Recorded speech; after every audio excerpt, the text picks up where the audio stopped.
চলচ্চিত্র যেটার প্রধান চরিত্র একজন নারী। আমার সিনেমার ভাগ্য খুবই খারাপ।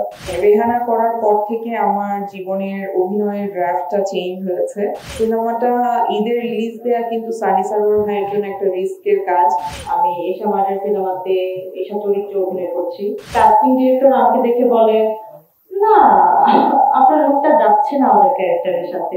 রেহানা করার পর থেকে আমার জীবনের অভিনয়ের ড্রাফটটা চেঞ্জ হয়েছে।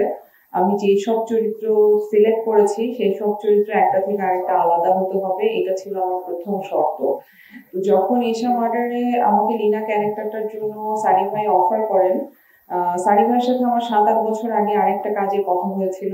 তখন আমি সানি ভাইকে বলেছিলাম যে যেদিন আপনি লিড ইনভেস্টিগেটিং অফিসার একটা মেয়েকে নিতে পারবেন সেদিন আসবেন, আমি কাজ করবো। তো সানি ভাই 7-8 বছর পর আমার কাছে আবার আসেন এবং লিড ক্যারেক্টারটা নিয়ে আসেন।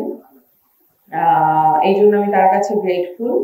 আমি এই সিনেমাটা সিলেক্ট করেছি কারণ আমি কখনো জীবনে পুলিশের ক্যারেক্টার করিনি।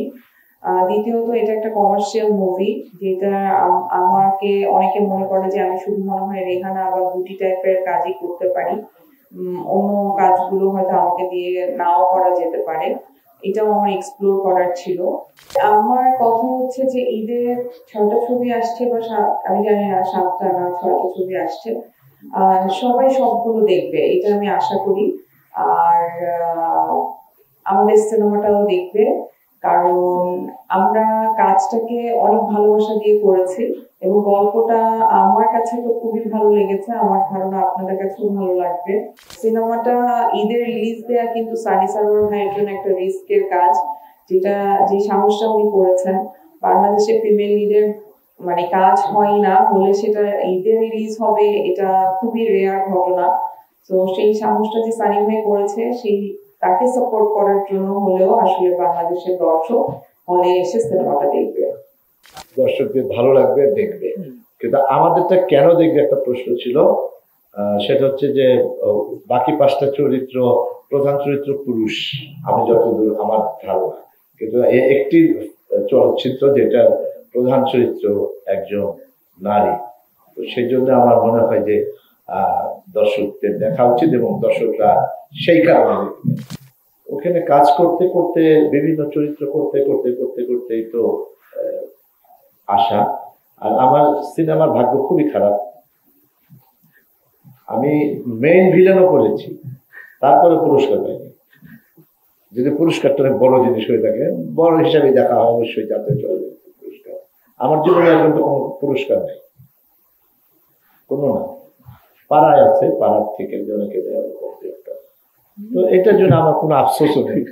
এটা আমার এক ধরনের ভালোও লাগে, সবাই পায়, আমি পাই না, এটা তো ভালো, বা আমি অভিনয়টা ওই পর্যায়ে করতে পারি না। আমি এশা মার্ডার সিনেমাতে এশা চরিত্রে অভিনয় করছি এবং আমার সাথে আছে আমাদের বাঁধন আপু লীনা চরিত্রে। তো আমি খুবই এনজয় করেছি কাজটা করতে যেয়ে, এবং আমাদের যে ডিরেক্টর সানি সারোয়ার ভাইয়া, উনি আমাদেরকে প্রথম থেকে আমাদের দুজনের প্রত্যেক জনের ক্যারেক্টার নিয়ে আমাদেরকে অনেক সুন্দর করে বুঝিয়েছে।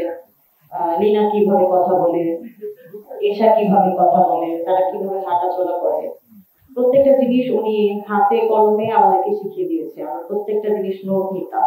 তো আমি যখন অডিশন দিতে যাই, তখন কাস্টিং ডিরেক্টর আমাকে দেখে বলে, না আপনার লোকটা যাচ্ছে না আমাদের ক্যারেক্টারের সাথে। তো তখন আসলে আমার কাছে মনে হয়েছে যে ওকে ফাইন, এখনই আসলে আমার প্রমাণ করার সময়। লুকটা চেঞ্জ করা যায়, বাট অভিনয়টা যার মধ্যে থাকে সে একটা না একটা সময় যে পারি। তো অডিশন দেওয়ার পর আমাকে অনেকদিন কোনো কিছু জানানো হয়নি।